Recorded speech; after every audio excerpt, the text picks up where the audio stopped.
Good evening, everybody.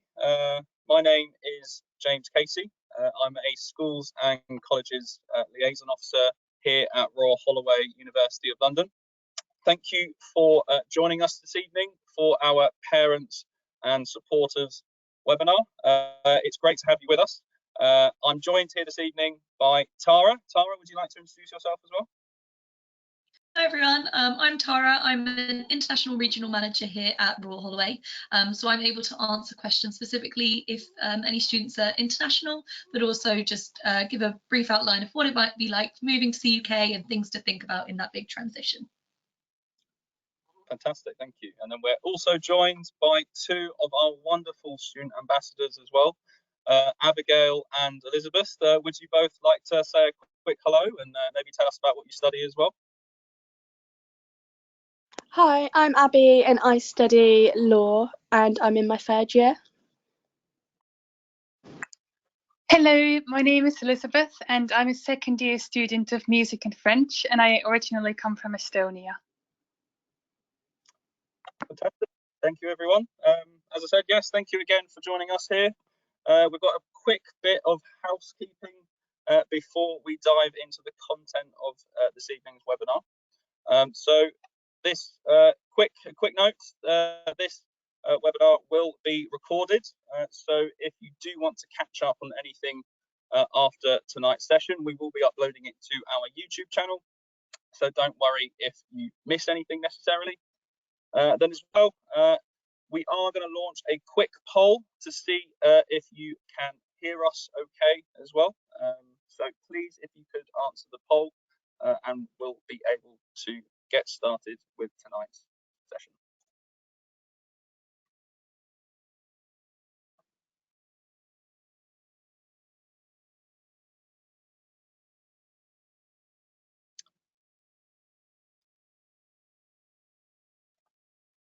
Fantastic. That looks like an overwhelming yes.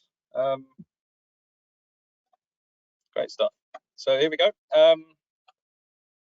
In terms of where we are coming from this evening, we are Royal Holloway, a top 30 university in the UK. We are regularly voted as one of the most beautiful campuses, not just in the UK, but also around the world.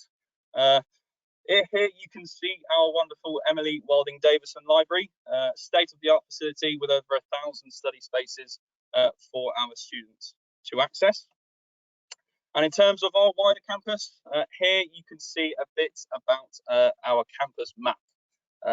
So for instance, I'm actually joining you here this evening from our wonderful Founders building on the left-hand side there. But you can also see our academic buildings, but also things like our social spaces, our sports centre down in the bottom right-hand corner there, and then obviously our accommodation as well. Hopefully what you can overall see there is that we are a lovely green leafy campus set on 135 acres in Egham in Surrey. In terms of the content of tonight's session, we are going to be thinking about a few different areas. First and foremost, UCAS and the next steps. So what actually are those next steps for your child or for your applicants? Beyond that, we're then going to be thinking about student finance, the all-important but also scary world of student finance. Hopefully this evening will make you feel a bit more rest assured about that, those next steps from student finance.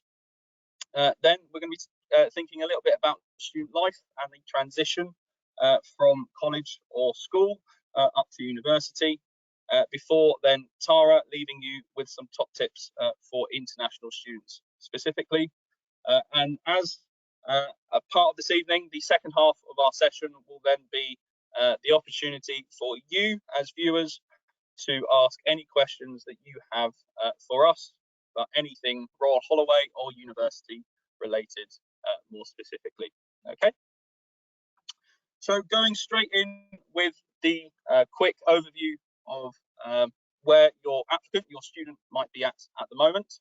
They will have applied through UCAS potentially. So UCAS stands for the University and Colleges Admissions Service. It was originally founded in 1992 and it is the way of applying to undergraduate courses in the UK. In terms of what that actually looks like, here you can see the website for UCAS.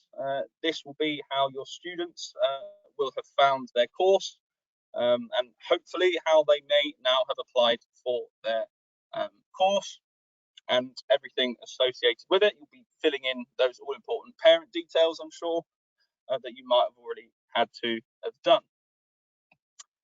If you are joining us this evening not quite, your child hasn't quite yet applied for university or hasn't quite chosen what necessarily they want to do with those next steps, that's absolutely fine. Hopefully tonight will get you started nice and early. So one of those top tips for us is for starting early. Your child, if they can start early, they will feel more at peace and rest assured later down the line. And then also some other bits that might be helpful: order and download those prospectuses, get it in person in your hands, or have a look through those online resources as well. And then finally, the most important factor is to go and actually visit those campuses of the universities that they might be interested in. There's no better way of getting a real vibe for what a course or a university might be like than going along and actually seeing it yourself.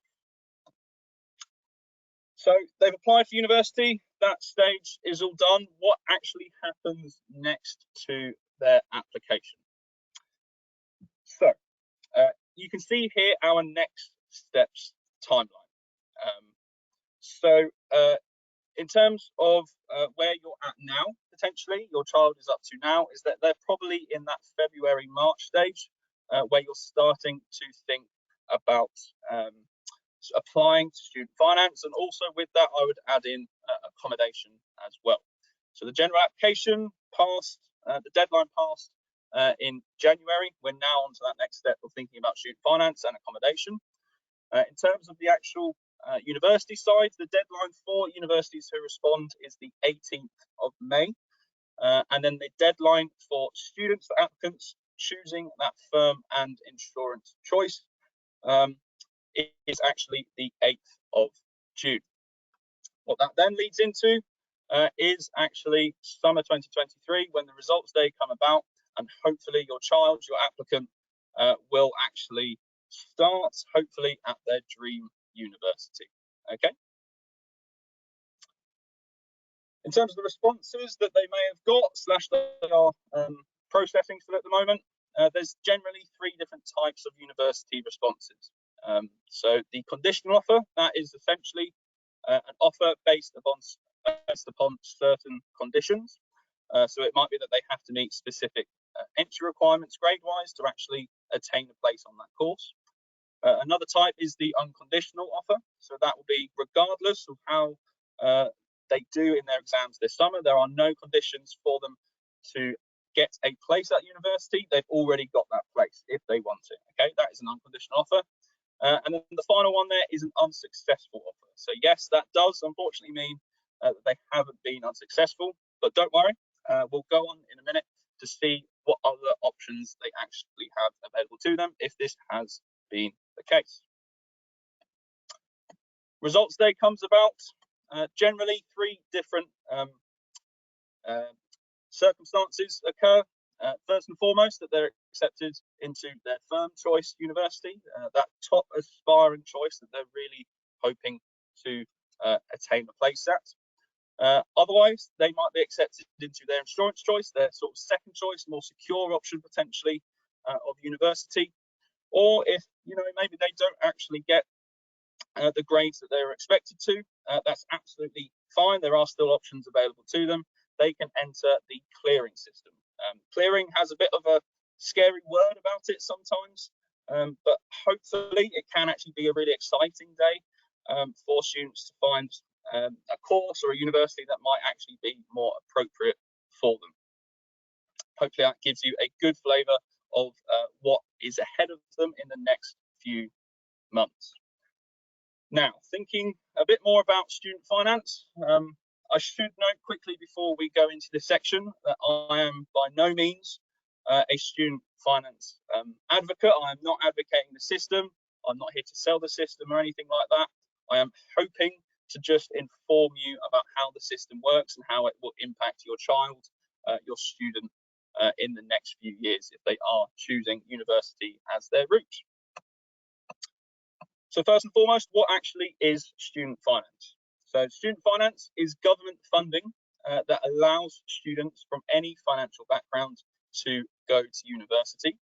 It is managed by the Student Loan Company and by Student Finance England, and you apply for student finance before you start each year of your degree. So this is specifically for those students applying from within the UK, and the circumstances that we're going to be looking at in this section tonight is mostly from an English perspective as well, because that is the most common route. In terms of the university costs and how they can actually pay for them, generally you split this into two different categories: tuition fees and everyday spending. Tuition fees are actually the cost of studying at their chosen institution. Their tuition fees will vary depending on where they're from and where you're studying. And universities in the UK can charge up to a maximum of £9,250 per year for UK students. In terms of how you can actually pay for your tuition fees, you can have a tuition fee loan. You can also use scholarships and bursaries potentially to fund your tuition fees, or of course, if it is an option for you, then you can privately fund it yourself as well. A little bit more about the tuition fee loan. So it covers the full cost of the tuition fee, and it is paid directly by the student loan company to the university itself. So it never sees a bank account of your student, your applicant, and it is not based in any way upon household income. So everyone does indeed get the same amount of tuition fee loan. The other side of it, everyday spending, well, this is everything else that they might spend their money on. The most important one up the top there, accommodation. So where they're actually going to be living potentially when they're at university.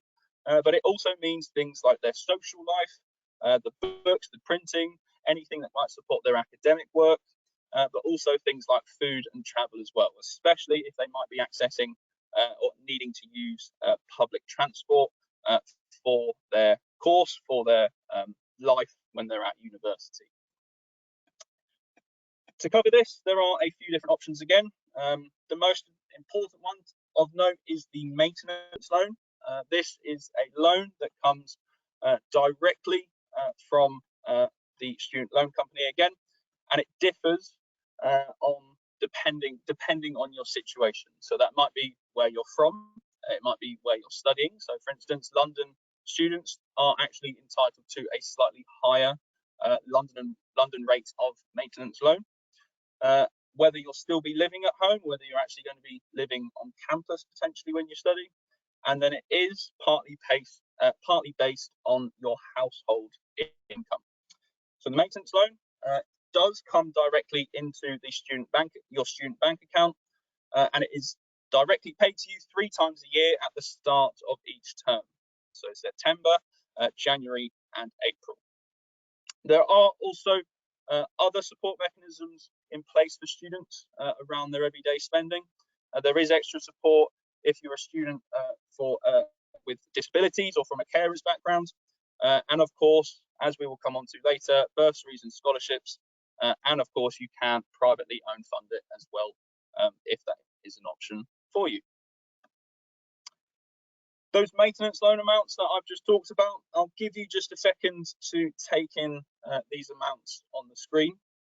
As you can see, if your household income is less than £25,000, then you will be entitled to more maintenance loan.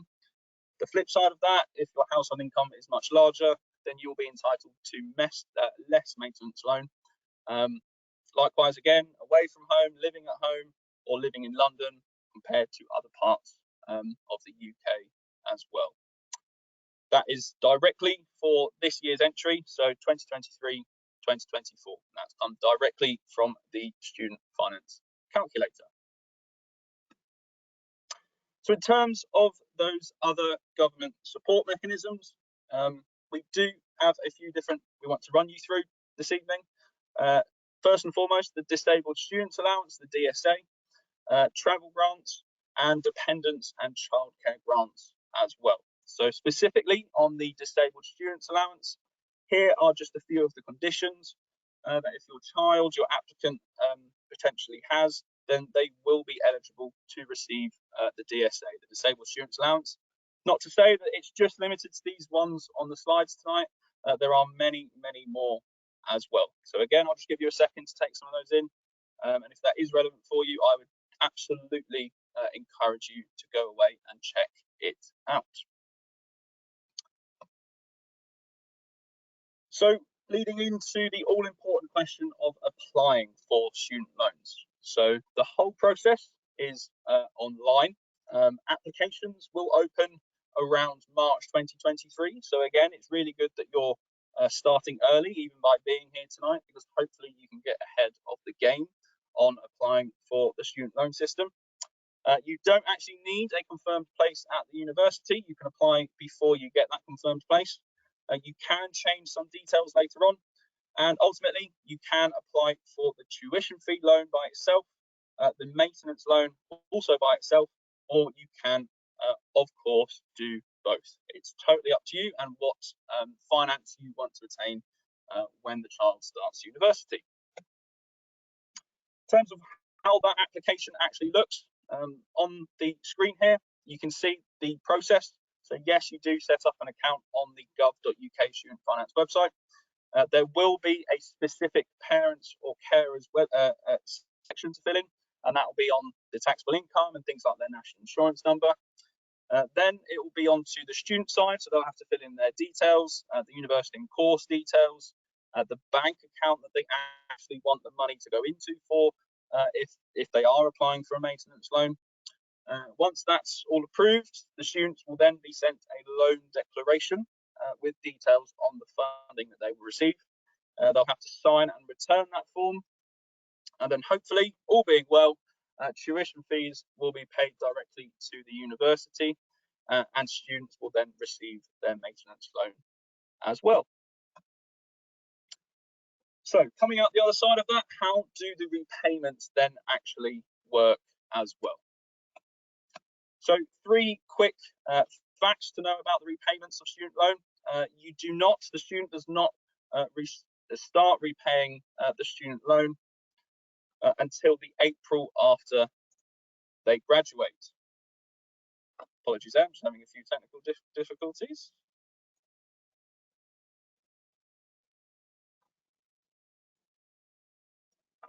There we go. So yes, they do not start repaying their student loan until the April after they graduate. The repayments are then based on how much they earn and how much, and they will come directly out of a paycheck, just like any other tax. And then ultimately, if they do have any debt left after 40 years, then it will be wiped anyway. In terms of what the threshold currently is for repaying the student loan, is currently set at £25,000 a year, which equates to £2,083 a month, £481 a week. The repayment is then 9% of whatever the student earns over that threshold. And if their income does drop below this at any point, below that threshold, they stop making repayments at all. So to use an example, here we have Aaron. They earn £25,000 per year, or £2,083 a month. That means that Aaron is £0 over the threshold, and obviously then 9% of £0 is £0. So Aaron doesn't repay anything per month. To contrast that with Beth, so Beth actually earns £30,000 a year, or £2.5 grand per month. That equates to being £417 over the threshold, and then 9% of that £417 is £37.50. So Beth repays that £37.53 per month. Okay, so that is a sort of hopefully a good real life example of how you practically repay the student loan after you've graduated. In terms of the interest, interest is charged on the loan until the loan is repaid, and the interest rate is set from the UK retail price index, which is currently set at 9%.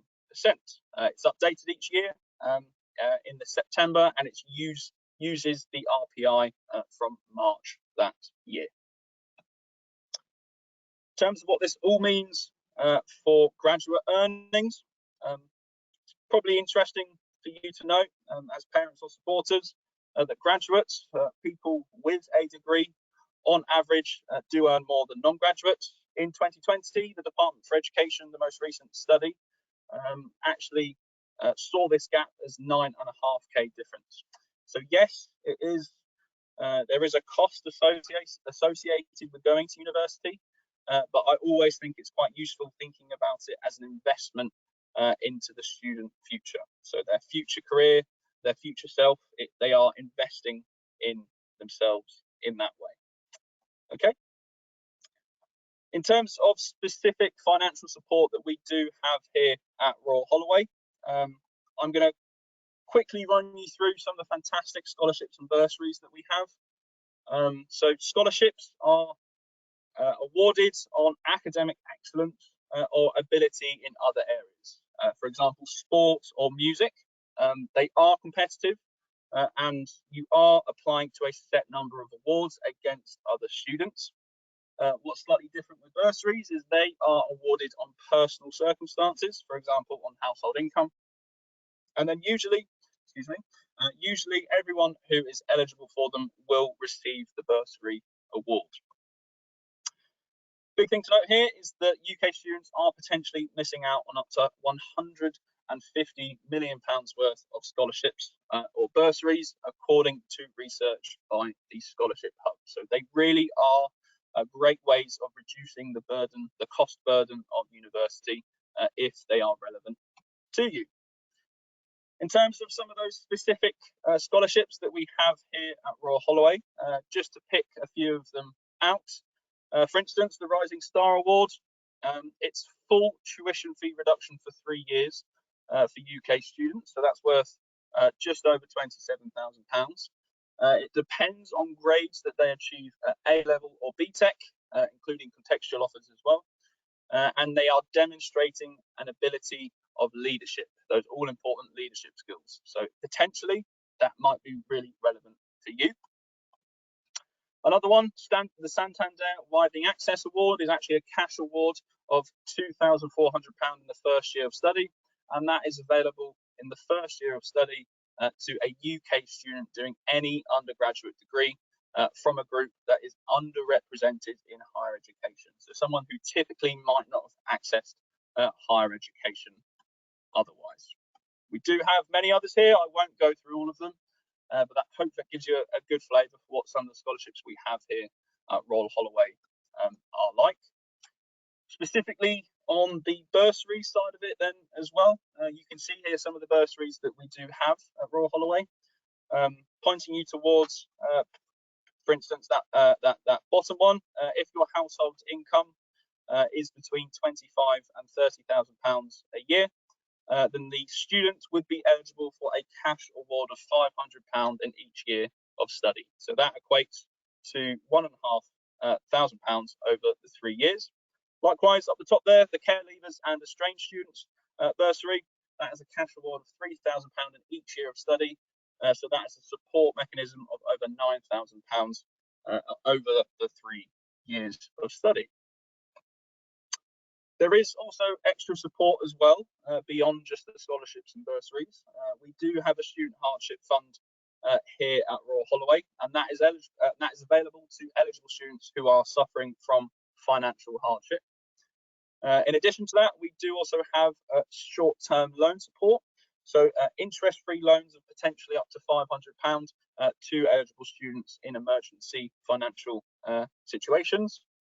And then also support for overseas students as well. So hardship funds for students facing serious short-term financial hardship when they're at university. Other ways to manage your money when you're a student at university. The obvious one is, of course, part-time jobs. You can get involved in many different ways, many different jobs when you're at university. We have over 1,000 different part-time jobs available to students on campus alone, let alone in the local area here at Royal Holloway. But there's also some really good cheats, essentially, of being able to save money when you're a student at university. So that might mean student discounts. It might mean gaining access to student bank accounts, but also things like budgeting apps, managing your money smartly, and travel cards as well, as I said, particularly if they're going to be using public transport during their time at university. Then just quickly, we're going to be thinking about student life and the transition to university. So it is, of course, a step up from school or college. It's potentially going to be the first time in their life that they're going to be gaining lots more independence, and comes with that obviously lots of exciting new opportunities. But it's really important that students are supported in the right way as well, so that it doesn't feel like a daunting decision. In terms of some of the support mechanisms that we have in place here at Royal Holloway, the first and foremost one in that top left-hand corner is a personal tutor. So every single student at Royal Holloway on every course will be assigned a personal tutor, quite often a lecturer within that department, and they will be there for not only academic support, but also for personal support as well. We also have a fantastic department called CDAS. They're great at providing that academic support on sort of generic study skills, so on essay writing, presentation skills, anything like that the student may need support on.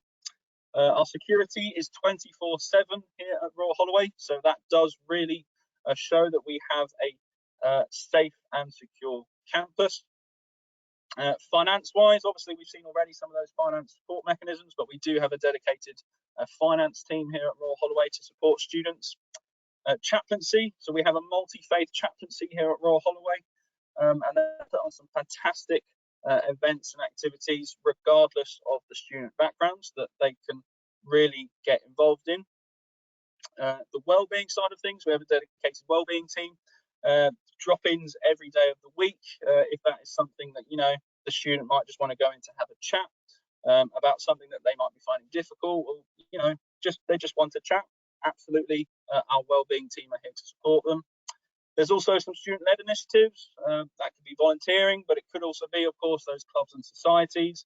Many different ways of getting thrown into campus life when they're here at Royal Holloway. And then finally, the residential support.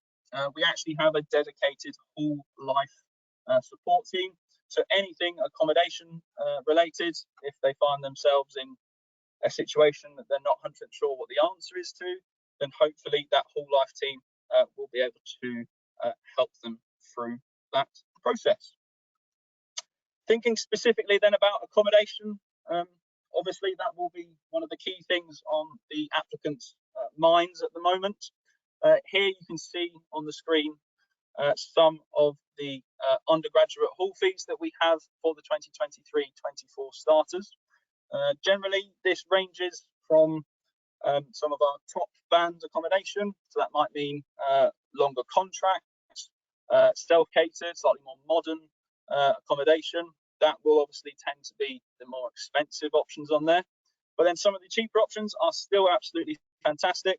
It might mean that they share a bathroom. It might mean that you're catered. It might just be a slightly less modern accommodation, but there are pretty much options for everyone within our accommodation options. So some quick facts again about our accommodation specifically here at Royal Holloway. The deadline for applying is the 29th of June for offer holders. And with that, once the offer holder makes Royal Holloway their firm choice, they will receive an email, hopefully, and that will mean that they are guaranteed an offer of accommodation if they put Royal Holloway as their conditional firm or unconditional firm selection, essentially. So you are guaranteed accommodation in your first year if you put us as your firm choice. The other thing there, as I said, the 29th of June is that important deadline. It has been open since the 30th of January, so I would definitely encourage students to be proactive on it, essentially. Don't put it off. If you can be on it, then again, it will help them to hopefully have peace of mind in the coming months and that they can really concentrate on their exams. In terms of how accommodation works, it is paid in termly instalments on the date shown in the offer letter. They are usually lined up with the maintenance loan income date, so obviously there won't be some sort of awkward situation there that you don't actually have the maintenance loan money to be able to pay the accommodation. And the other thing is that there is a £300 prepayment online, so that during the contract acceptance process, to essentially confirm that you do want that place in accommodation. In terms of the support, specifically on accommodation, you can get a support upon arrival. You can have pre-arrival visits as well. Guide dogs are, of course, welcome, and any support from second or third years that might have already gone through the accommodation system here at Royal Holloway, they will be there on hand, especially during your arrival, to help you get settled in and welcome you to campus life, essentially. Hope that's a good bit of information on accommodation. I will now hand over to Tara, who's actually going to run you through some of those top tips specifically for international students. Okay, fantastic. Thank you, Tara. Great, thanks so much. So yeah, I'm going to be talking about the journey as an international student. So firstly, I want to talk about all the specific support that James already mentioned. Of course, international students access that in the exact same way, but there are a couple extra things that come up that are more unique, and so we have specific teams who can help. Firstly, we have the International Student Recruitment Team, of which I am a member, and we are all have knowledge in different countries and different regions, so that we're able to answer more specific questions that might be unique to your situation, whether that's coming from the EU, India, US, wherever it is. On our website, we say who that is, and you can actually ask to have a one-to-one chat with them. We'll normally do these on Teams, or if you are on campus, we also can try and meet up with you in person. For those who are attending the open day on the weekend, we'll be there as well to answer any specific questions if anyone has happened to fly in and wants to see what it is like. We're able to answer kind of general questions about what it's kind of like to move to the UK, how that is for others, and what we can kind of do to support that and maybe make that transition as easy as possible. And we also put on a number of events, so including, you know, for example, what we're doing today, talking to parents. We'll do specific events according to country. For example, we might be hosting one soon with about our Italian students. We have a staff member who can speak Italian to try and make it a little bit easier. We're also in country. Some of us are based in country all the time, and some of us visit the country. So we'll try and let you know via emails when we're there, so you can meet in person. I've been over to the States and got to meet with wonderful families and parents, and able to kind of answer questions more face to face and more specific to you. We'll also put on specific webinars about things like pre-departures, so those last minute things you might want to think about before you come. The next team I want you to be aware of is the International Student Support Team. Now, the key thing that you'll probably be asking them in the coming months is about visas. They're visa experts, and they're able to answer all those questions that link into it. Visas, I find, can have a lot of specific and personal based questions, so they're really good at helping. Also, they do things like the US loans. So if you are applying for a US government loan while coming to Royal Holloway, they're able to help you with your FAFSA and answering questions and things like that. They'll also organise pickups, so we're really close to Heathrow at Royal Holloway, maybe a 15-minute drive, and at the beginning of the term we'll arrange for students to be picked up and taken to campus. For international students, we allow you to come a couple days before everyone else moves in, so you can move into your accommodation early, and that's so we can do our international orientation events. Firstly, it's just a really nice opportunity to meet people who are in the same situation as you, brand new to the country, but then we'll do really, you know, things that you need to learn. For example, how to open a bank account, how to get a phone contract, how to kind of use the transport system, laws you might be not so familiar with. My favourite is explaining TV licenses, if you haven't heard of these before. And we'll walk you through all of those bits and bobs as you're getting ready, and give you a couple more days than other students just to get used to your surroundings, maybe to do the IKEA run and you know, buying bits and bobs for your room and things like that.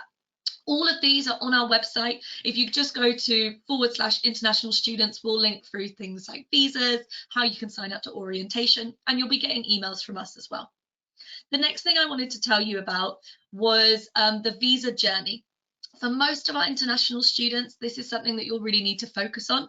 A reminder, we have since left the EU, so those from the EU, you will need to also apply for a visa now.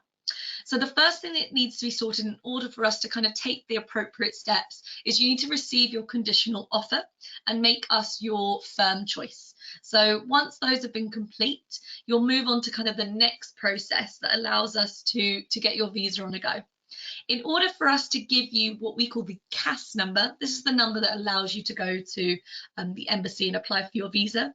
You'll need an unconditional offer, so all your conditions must be met. So for example, if you're waiting for results, whether that's APs or your IB, we're unable to give you this until we have your certificates and those have been processed. We'll need an uploaded passport photo. You can do this in the portal, and this one you can normally do now, so I'd recommend doing that as early as possible. And you will need to have paid your deposit as well. Once we receive all of those things, our admissions team will message you with the CAS number, and that's what you take to the embassy to apply for your student visa. They will then, the process is slightly different depending on the country, but you'll be able to process this through. Throughout the summer and during those periods, they let you know processing times.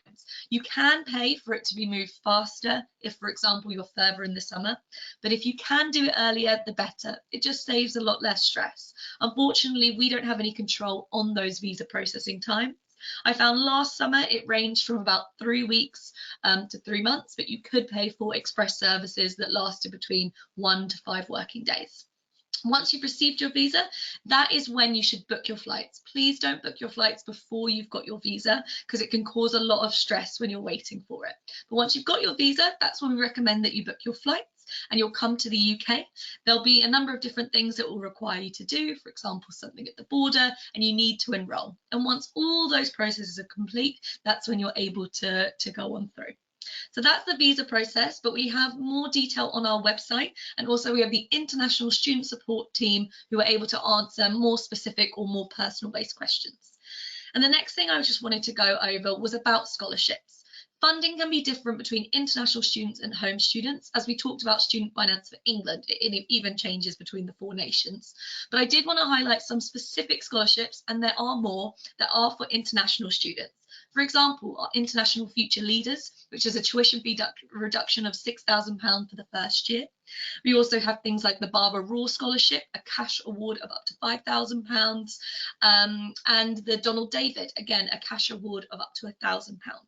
On our website, you'll be able to see the different criteria, how to go about applying, and I really encourage everyone to do this. In addition to these scholarships, you can also look at ones from your own country, whether that's from maybe a sponsorship from your government, from different organisations, from different charities.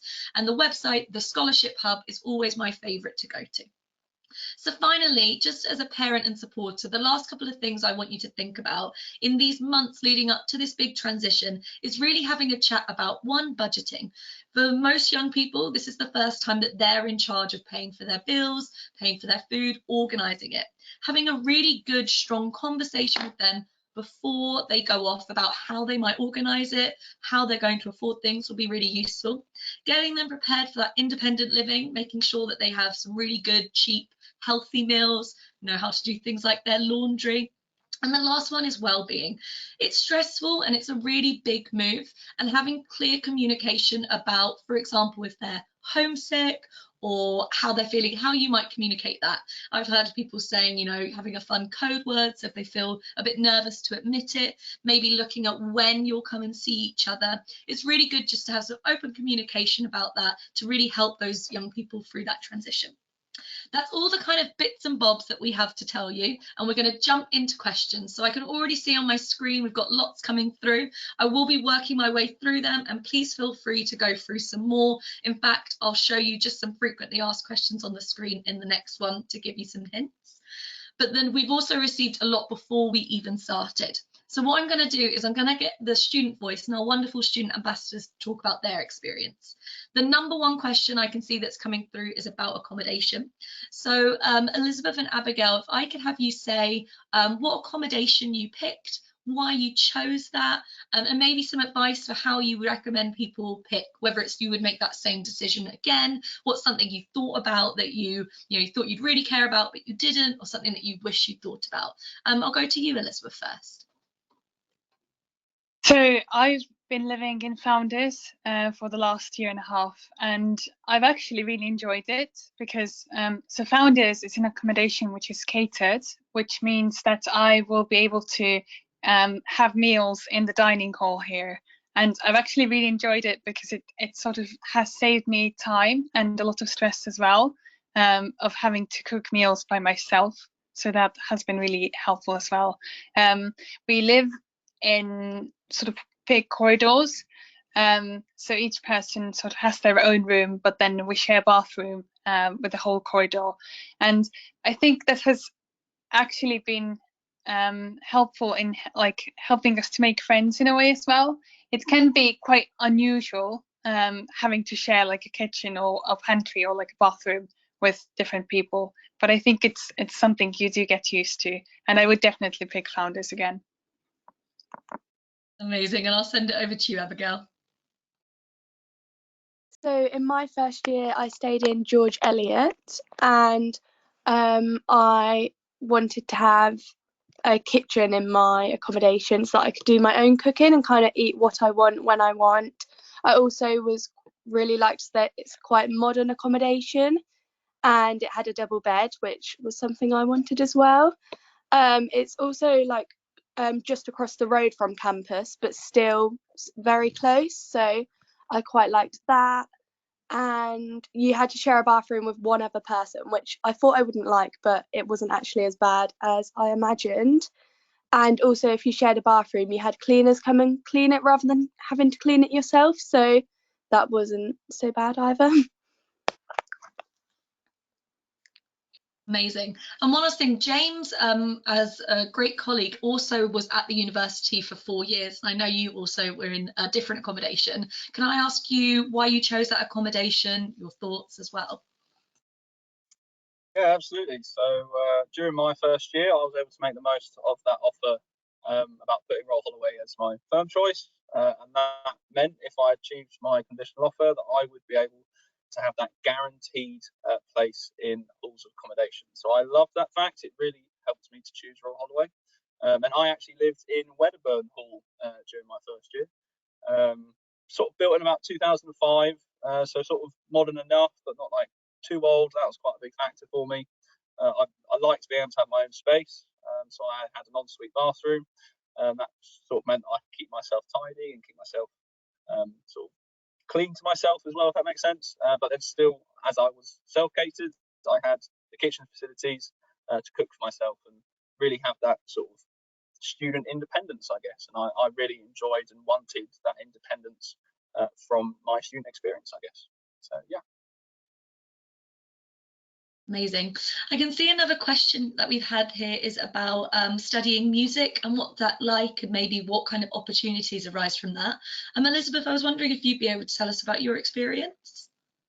Yeah, I've actually, I feel like music has been like the most of my degree because we have so many different opportunities that you can do. So Royal Holloway is quite well known for the different choirs that we have. There's the chapel choir, which for which you have to audition and which has like different choral scholarships. But there are also other choirs. So I'm in Founders Choir, for example. So we basically sing in different services and also go to different venues, like St. George's, Windsor, for concerts as well. There are also other ensembles like the Balkan Ensemble or like a big band. We also have an opera company, and we're actually staging an opera like in the next few months, so that's really exciting.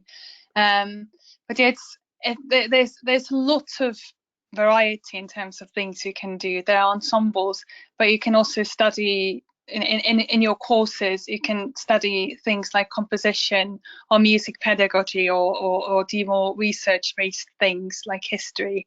But for me, performance has been a really interesting part of my course, and it's helped me to get to know a lot of people as well. Amazing. We've had a question come in about if you choose self-catered accommodation, can you still access a dining hall? Which actually leads us into an interesting way of how catered halls actually works at Royal Holloway. James, do you want to talk a bit about that for me? Yep, absolutely. So the answer is yes, absolutely. You can still go and use those catered dining halls. The only difference is if you are in a catered hall of residence, then you get a 50% reduction in the food cost. However, that doesn't mean, let's say you can't be bothered to cook one evening, or you want something really specific that maybe the dining hall are offering. Yes, of course, you can go along and actually either just with the catered students or with anyone else who may want to do the same thing as what you're doing. Yeah. Thanks. I've got a question here for our ambassadors. So the campus seems a bit further out of London or more remote. They wanted to ask about the kind of social life at the university and how that works, and kind of, where you go out or what your kind of social life is like. Abby, could I pass that over to you first? Yeah, so I have friends who study in London, and I actually think that the Students' Union at our uni, being further out of London, make a massive effort to put on lots of social events to kind of make up for that. I do go into London quite a lot as well, but because you can easily get there by train. But at uni, we have the Students' Union, which put on kind of like club nights on a Wednesday and Friday. And it's quite nice because it's really popular and it's all people from uni rather than like random people, and it feels nice and safe and you're like walking distance from where you're staying, and it's also obviously a lot cheaper because it's a student venue. And we also have the medicine bar, which is a bit smaller than the student union, but again it's kind of like a club bar kind of thing. And we have the pack horse, which is the student pub as well, and I think they have different nights of the week, they do different offers. And yeah, they're all really quite popular and quite busy, and a nice way as well when you're starting out to meet people from the uni because everybody goes there. Yeah. Amazing. And outside of campus, is there any kind of key areas that students visit? Yeah, sorry. So close by we have, obviously in Egham Town there's like restaurants and there's a few pubs, and there's also Virginia Waters nearby, which is a massive kind of lake and walking area that's really nice in summer.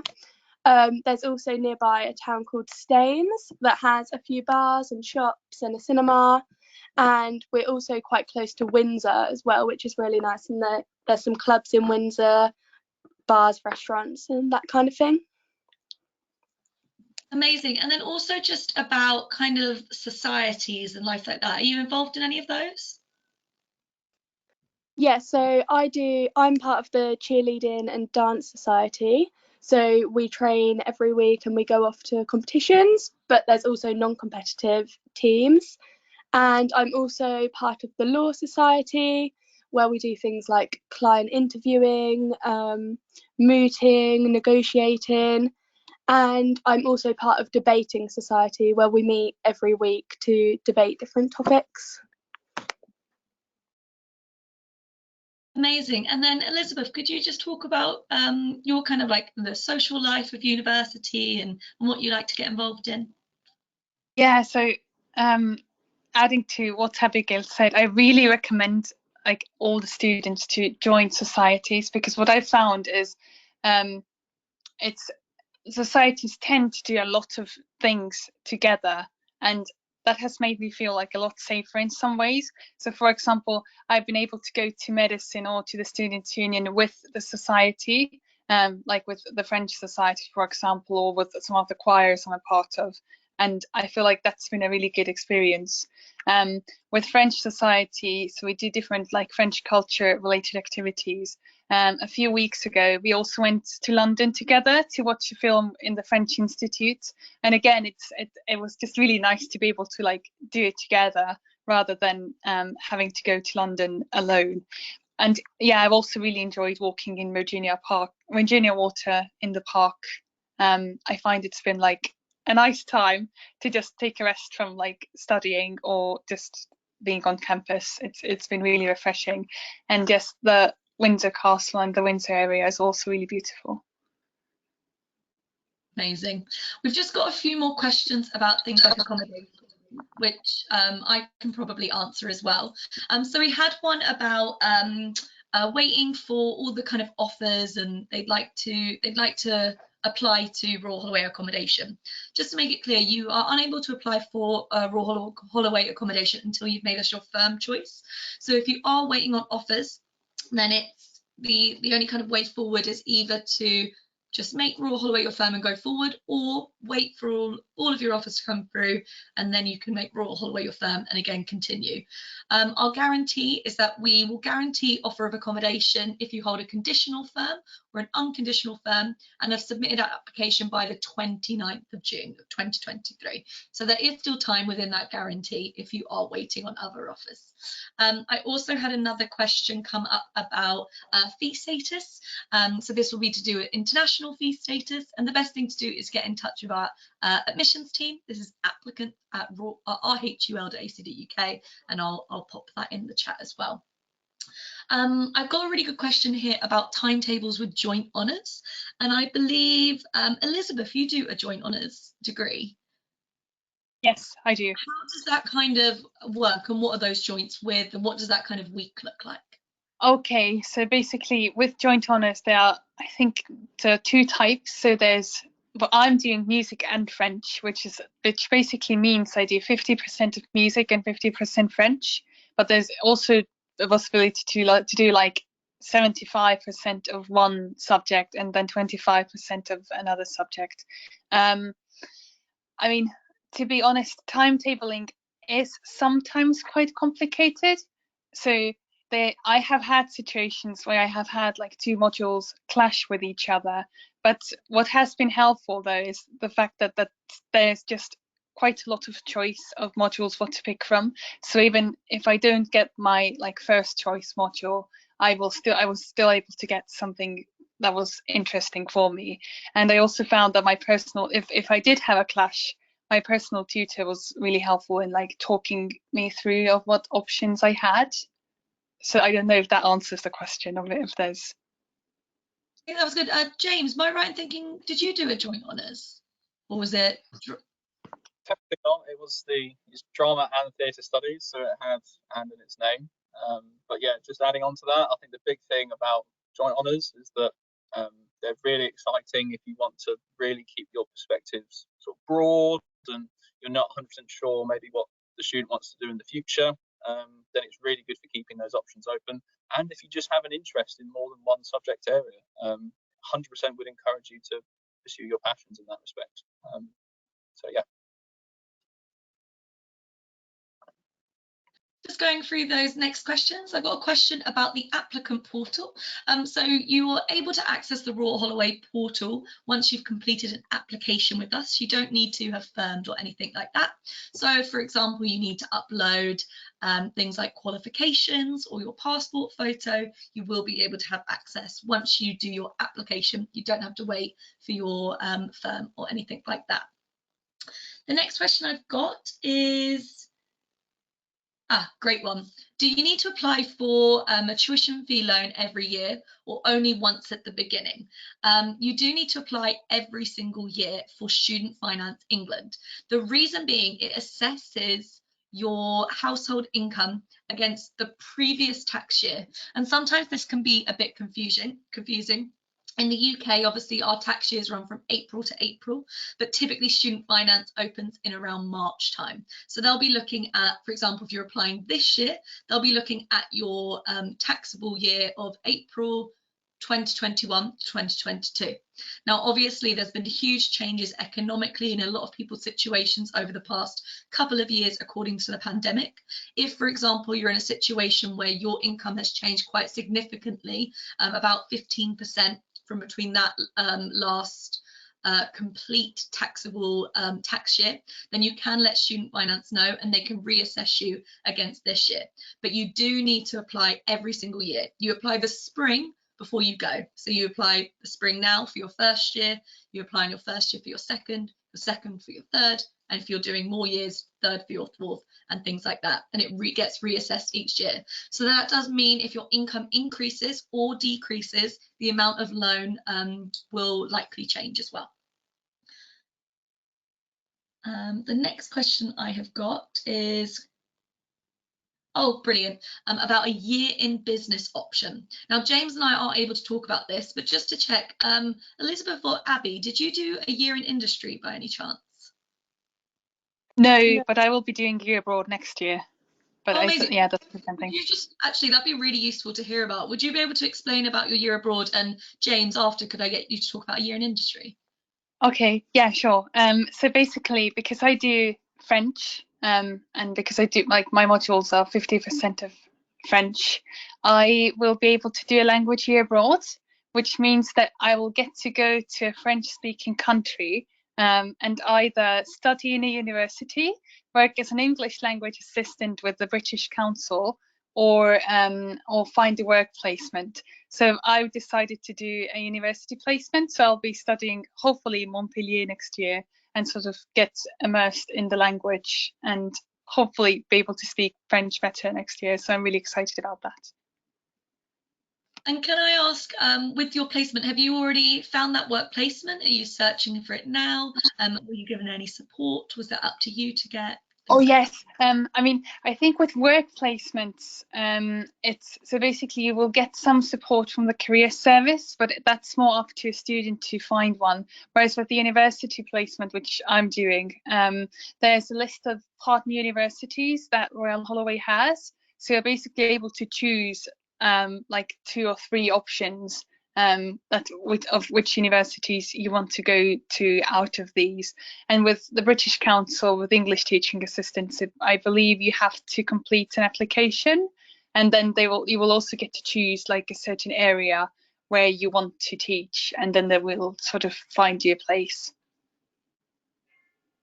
But there was a lot of support, and we also, throughout this year, we've had like regular meetings about the year abroad as well, to discuss what options are available and like how to approach applying for different things. So that's been really helpful. Fantastic. Then just quickly on like those sort of year in placement, year in industry, the sandwich year, there's all sorts of different names that people give it. They are fantastic ways for getting maybe a little bit of a head start on other graduates coming out, because you already have that very valid work experience. I had friends when I was at university that got, say, a 10, 11th month placement between their second and their third year, working in a local firm, a large global company, anything that you might be able to source yourself, essentially, as you would apply for any other job in the future. You can apply that way. Or as Elizabeth has already hinted at, you can, of course, see some of the offers that our careers service have here at Royal Holloway as well. And hopefully you can get matched up with them. There is obviously a slightly more competitive within those career service ones. So I'd always encourage you to go out and have a look for what you can actually find yourself. But yes, ultimately they are fantastic ways for giving yourself a greater chance of standing out the crowd when you become a graduate one day as well. So yeah. Amazing. I'm going to go back to accommodation. I've had some more questions about that. So do you carry guarantee accommodation on site if you have a Royal Holloway as your insurance? This is a question we get a lot. So our guarantee is related to firm students, because essentially the way it works in the UK is your first one, that's where we kind of organise the accommodation. Otherwise we'd be holding places for 2 people. However, should things change, typically on results day, then that we are able to apply to our accommodation when you were to change us into your firm. Our guarantee does link into being firmed and having that application completed by the 29th of June, but we do, it is typical for us to be sorting out accommodation for people who were insurance. We became their firm choice as of results day. Abby, I've got a question for you, and wanted to ask, why did you choose to study law at Royal Holloway? What do you kind of think of the course, and any kind of thoughts you might have? I liked the fact that Royal Holloway was close to London, for those kind of links with industry and work experience. And Royal Holloway has itself a law clinic where you can do pro bono work, which is voluntary, helping clients who need free legal advice. And studying law I find, I really enjoy it. It's quite intense, but it's obviously that's just a law degree, and I find the lecturers quite helpful, and also the modules on offer are really good as well. You get to choose in your final year 3 optional modules and 2 optional modules in your second year. So yeah, I really like it. Amazing. I've just realised that we're going to have to bring this to a close now. Don't worry, this recording is available. You also are to go onto our website and you can reach out to our respective teams. But just before we leave, I'd love to hear just from you, Abby and Elizabeth, why did you choose Royal Holloway and what is it that you like about the university? Abby, I'll go to you first and then Elizabeth after that. One of the things I really like about the university is the fact it's a campus university. So everything's there on campus. It's got a really nice feel to it. You're seeing lots of people that you know, and it feels really like friendly and safe. And it's also obviously very pretty, the Founders Building. And it's just like a really nice environment and a nice feel to it, and everything's there. It's wonderful. And Elizabeth, what about for you? So for me, I originally came from Estonia, and the reason why I really chose Royal Holloway and I'm enjoying it so far is just because I'm able to do both music and French here, and it's been really interesting to find different ways that they link as well. I remember when I came here at first, the campus seemed really big to me, and I always thought how I'm going to be able to navigate here and find everything. But actually what I found with the years, it's that people have been really helpful. So even if I have got lost in places, I've been able to ask for help. And actually the campus sort of, with time, it actually makes a lot of sense. So I don't find that I get lost anymore. So I feel like everything is quite easy to find. And yeah, as Abby said, it is a really safe environment as well. I think the fact that it's a bit outside of London also creates that environment as well. And it is London is just a train ride away as well. So you are able to go to London quite easily as well. Amazing, thanks so much. I think we'll leave it there. Thanks so much for everyone who's attended, to James and our ambassador for their great support. All of our information is on the website. Specifically, you can go to our parents page, which can give you a bit more extra information about supporting your child or supporting your student in this big transition. Thanks so much, and everyone have a lovely evening. To everyone, thank you very much.